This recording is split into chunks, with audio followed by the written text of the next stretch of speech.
Yo, this video will be about the upcoming updates that might be pushing out this year. It's known as the Development Plan 2026 for the World of Sea Battle. Seems like some big changes are coming our way, and I'm here for it.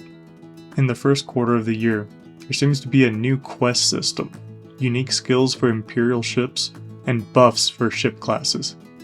Starting with the Archipelago Exploration, which will be a new quest system with each region of the map. So, it sounds like it's giving players another reason to explore different areas of the map. The objective is to unlock the world's lore, which is very new and exciting, as well as rewards for finding fragments in these regions. I'm curious what kind of rewards and how in-depth the lore will actually get. Next are the active skills that will be added to a few Imperial class ships. Dead Fish is going to get Rage, where you can activate it, and when your ship takes damage, you will temporarily gain defense, higher damage, and better accuracy. The Devourer is going to get Wind Tamer, which basically allows you to ignore the wind temporarily. That's going to make running someone down that much easier. The Black Prince is getting Truce, so that you can make all non-players reset their aggression and combat status. NPS will simply not attack you while it's active. Who said Imperial ships couldn't get even more impressive? Next, all the ship classes are getting new passive abilities, so it sounds like everything is getting a buff. Fast ships are getting increased range on falconets, which I'm guessing is going to be a new cannon.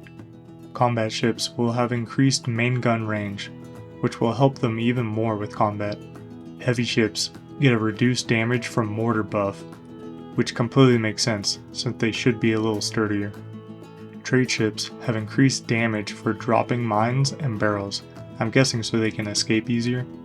Siege ships have increased damage of the falconet cannons, probably so they aren't hopeless when someone gets too close.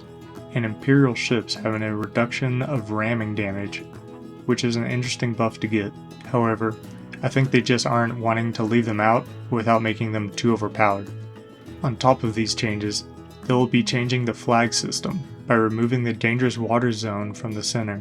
That's going to really change the game and strategies depending on where they might move the zone or zones, and may be frustrating depending on where people have built their private islands and home ports.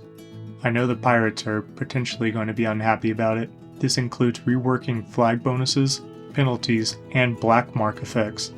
That will be interesting as well. Will it be more or less? I wonder which direction they will go for more risk and a reward. Lastly, for this quarter, they are going to change the look of the logbook interface. I've gotten used to the look by now, but I could see them making it look even nicer, potentially making it easier for new players to really see what's what.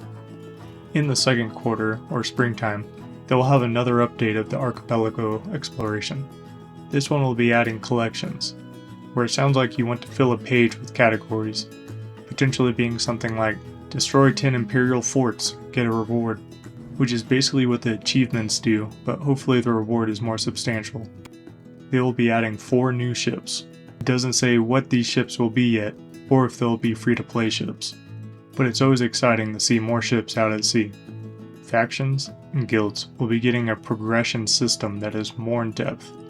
While this is going to be great to make people work and fight harder, I could also see this keeping the top guilds at the top, possibly creating more of a divide between new and old guilds, or they will be doing something to balance that out. We'll have to wait and see. The game's anniversary is in June, so there will be an event to look out for, since events always come with a ridiculous amount of rewards. In the second half of the year, near summertime, they will be adding a ton of changes to the game. New locations, resources, gameplay mechanics, and improving the economy. That's going to be amazing to have such a big update this year. Hopefully it will make it feel like a whole new game.